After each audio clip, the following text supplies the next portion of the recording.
You go to bed with every intention of getting a full 8 hours of restful sleep. But like clockwork, something wakes you right around 2 a.m., the urge hits, and once again, you're rushing to the bathroom in the dark.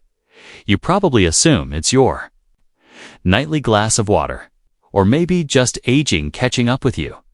But what if I told you the real culprit might be your sleeping position, not your drink? Frustrating, isn't it?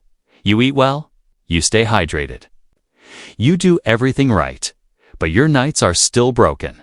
It feels like your bladder is constantly working against you. Here's the truth. Your bladder isn't the problem, it's just sending the signal. The deeper issue lies in how your body handles temperature changes and fluid redistribution when you're lying down. That shift puts your kidneys to high gear. That's what's waking you. As a doctor dedicated to practical, real-world health advice, I'm here to walk you through 5 surprising mistakes that are likely causing your nightly wake dash-ups. We single quotes LL count them down from number 5 to #1. And here's something important. The first mistake we cover is the most powerful of them, and also the most overlooked. Correcting it could cut your nighttime awakenings in half. It has nothing to do with what you eat or drink, so please pay close attention because this information could truly change your nights. If you're ready to finally sleep through the night, do me a quick favor. Click the like button so more people can discover these insights. And don't forget to subscribe and turn on notifications so you never miss out on our weekly wellness tips. Finally, drop a comment below letting me know where you're watching from. My love seeing our global community in action. Now, remember, this isn't just about water. It's about creating a whole body sleep environment that works with your biology, not against it. Let's start with mistake number 5. Mistake #5. Believing the 3-hour water cutoff is flexible. Most people know not to chug a big bottle of water right before bed, but they still think it's okay to have a small glass an hour before sleeping. That's where they go wrong. The rule isn't drink less at night, it's stop drinking earlier. The ideal cutoff? 3 full hours before your head hits the pillow. That's when your kitchen should close for any serious fluid intake. Here's why. When you drink, the liquid doesn't go straight to your bladder. It first travels through your digestive system, gets absorbed into your bloodstream, and increases your blood volume. That's when your kidneys, the body's fluid regulators, detect the change. Their job: maintain balance and filter waste so when there's excess fluid, they start pulling it out to make urine. This whole cycle from sipping to peeing takes about 1 to 3 hours, depending on your hydration level and metabolism. So, if you drink water at 10 p.m. and go to bed at 11, your kidneys will peak in activity at 1 or 2 a.m. exactly when you want to be fast asleep. And there's more. Your body releases a hormone called ADH, antidiuretic hormone, at night. Its job is to tell your kidneys to slow down urine production, so you stay asleep. But if you drink too close to bedtime, you suppress this hormone so your kidneys just keep working like it's still daytime. This is backed by science. A major study in the Journal of Clinical Urology looked at fluid timing in people who suffered from nighttime urination. Those who stopped drinking 3 hours before bed saw a 40% reduction in nighttime trips to the bathroom compared to those who stopped just an hour before. Here's how to apply this. Front-load your hydration. Drink plenty of water in the morning and early afternoon. In the evening, gradually taper down. If you must take nighttime medication, use as little water as possible, just a sip. Think of it this way. Your body is a reservoir. Fill it up when you're active and can easily access a bathroom. Let it gently empty at night. Let me know in the comments, what time do you usually stop drinking fluids? Let's see how you compare with others in this community. Mistake number 4. Late dinners and the hidden diuretic danger. When you eat close to bedtime, your body gets busy not winding down. Instead of slipping into deep sleep, it's focused on digesting food, which demands extra blood and energy for your stomach and intestines. This internal activity raises your core body temperature, making it harder for you to reach deep, restorative sleep. And that's not all. As your body breaks down proteins, fats, and carbs, it creates something called metabolic water, a natural byproduct of digestion. This water ends up in your bloodstream and adds to the fluid load your kidneys must filter during the night. That's why organizations like the Sleep Foundation regularly warn that eating large meals late in the evening can lead to poor sleep and heightened sensitivity to even mild bladder pressure. But the second problem is even sneak. ICR ... Let's single quotes call it the diuretic trap. Diuretics are substances that boost urine production. And they're not just found in coffee or alcohol. Many healthy foods act as natural diuretics. To think of, parsley, cucumbers, celery bell, pepper, sarsaparilla, sever, spicy foods can irritate your bladder, creating a false sense of urgency. So, that big, healthy cucumber and celery salad you ate at 9 p.m.? That may be exactly why you're waking up at 2 a.m. It's a two-step fix. Reschedule dinner. Make sure your last substantial meal is finished 3 to 4 hours before bedtime. This gives your body plenty of time to digest and cool down. Play food. Detective identify foods on your plate that may act as diuretics. Shift your salads and raw veggies to lunchtime, and stick with gentler evening options like steamed broccoli, sweet potatoes, or carrots. Tell me, have you discovered a healthy food that might be secretly disturbing your sleep? Drop it in the comments. Your insight could help someone else connect the dots. Mistake number 3. The good enough bathroom, visit this, is one of the most common and fixable mistakes I see. Here's the typical scene. You're getting ready for bed. You pop into the bathroom out of routine, but you're distracted. Your mind is on tomorrow. Maybe you're checking your phone. You rush through it. You pee just enough to feel okay, then head to bed. But here's the problem. This is the good enough trap. Your bladder is a muscular sac. As it fills, sends signals to your brain. But when you rush, you often leave behind 10 to 20% of urine. It may not seem like much, but that leftover urine can bring you right back to the wake-up point sooner than you expect. Think of it like this.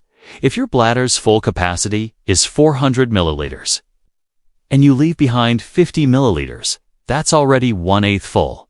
That leftover gets topped up quickly and triggers a nighttime bathroom trip. The fix? Try double voiding. Urologists and pelvic floor specialists strongly recommend this technique, especially for those with incomplete emptying. Even the Cleveland Clinic backs it as a first-line strategy. Here's how to do it. Sit on the toilet. Yes, even for men. Sitting helps fully relax the pelvic floor. Pee normally, don't push or strain. Just let it flow until you think you're done. Stay seated for 30 to 60 seconds. Breathe slowly and relax. Lean forward slightly. Rest your arms on your knees. This shifts the bladder just enough to allow any leftover urine to pass. Try to urinate again. You might be surprised how much more comes out.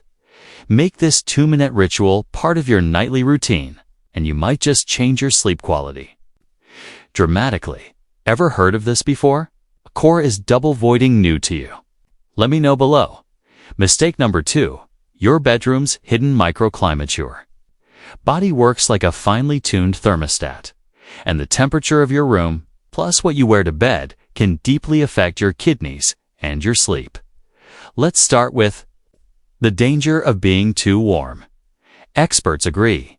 The ideal sleep temperature is around 65 to 68 F1A20 CIF.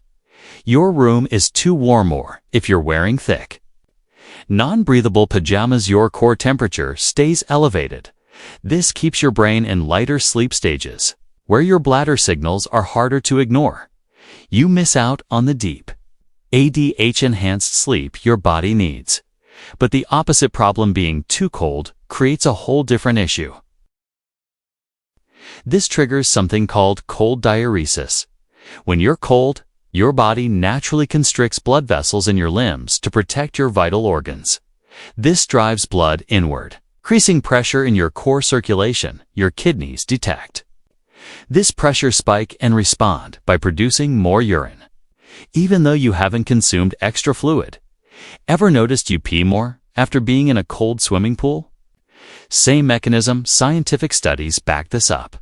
A study in the Journal of Physiological Anthropology found that room temperature had a direct effect on sleep quality and urinary patterns. The fix: optimize your sleep environment.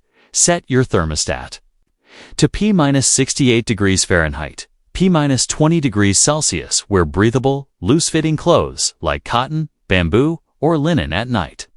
These natural materials help your body stay cool. If you get cold easily, it's better to add a light blanket that you can toss off rather than bundling up in thick pajamas that trap heat all night. By the way, what temperature do you usually keep your bedroom at overnight? Let me know in the comments. Now, let's talk about one of the most common causes of nighttime bathroom trips, especially as we age. This is the #1 mistake I see. And for many of my patients, it's a complete game changer once they realize it. It has to do with how fluid builds up in your legs during the day, what happens to it at night, while you're upright sitting. Standing or walking, gravity naturally pulls fluid down into your lower legs and ankles. This is normal. And nearly everyone has some amount of fluid pooling like this. As we age or spend long hours sitting, the issue gets worse. This mild swelling is called peripheral edema. Then at night, you lay flat in bed for the first time all day. Gravity isn't holding that fluid in your legs anymore. That excess fluid starts moving back into your bloodstream as your blood volume increases. Your kidneys get the message. They think you've got extra fluid, and they respond by making more urine. This delayed fluid shift is a major reason why many people wake up multiple times at night to go to the bathroom, and it often doesn't show up until several hours after you've gone to sleep. The fix: help your body drain that fluid early. If you want to sleep through the night without waking to pee, your goal is to help your body process that fluid before bed. Here's how. Step 1. Elevate your legs in the evening while you're relaxing, watching TV, reading, or scrolling on your phone. Spend 1 to 2 hours with your legs raised. You can prop them up on an ottoman, stack of pillows, or lean them against a wall while lying on the floor. Key is to get your ankles above your heart. That simple change lets gravity work in your favor, helping that fluid return to your circulation. Earlier in the evening, now your kidneys can take care of it before you sleep, especially if you also use the double voiding technique before bed. Sleep position still counts once you're in bed. Your sleeping posture still plays a role. Try sleeping on your back with a pillow under your knees to maintain gentle leg elevation. Or better yet, sleep on your left side with a pillow between your knees, a position known to improve circulation, reduce bladder pressure, and even minimize acid reflux. There's solid science behind this. A 2015 study published in the Journal of the American Geriatric Society showed a clear drop in nighttime urination episodes just by having older adults elevate their legs for a couple of hours before sleep. That's right, no medication needed. Just smart fluid management. Feeling overwhelmed? Follow the rule of 1 at this point. You might be thinking, that's a lot to take in. 5 mistakes, 5 solutions. Where do I even begin? I totally understand. That's why I recommend the rule of 1. Don't try to fix everything overnight. That's a recipe for burnout. Instead, pick the one mistake that really hit home for you, the one that made you go, "That's me." Maybe it was the late-night salad, the bedroom temperature, or forgetting to fully empty your bladder. Whatever it is, Just pick one and commit to it for the next 3 nights. Consistency with even one small change can lead to big, lasting results. The big picture: there's no magic pill for peaceful, uninterrupted sleep. But the good news is your body is incredibly capable of healing and restoring itself. When you give it the right signals, when you support it with the right timing, posture, and environment, you create the space for deep lit, restorative sleep. Wake up truly refreshed. So let me ask you, which mistake was your aha moment? That's where your journey starts. Tell me in the comments below if this video gave you a plan you're ready to try tonight. Type plan in the comments to show your commitment, and if you found this helpful and want to keep learning with me on this journey toward better health and deeper sleep, subscribe to the channel, turn on notifications, sleep well tonight, and I'll see you in the next video.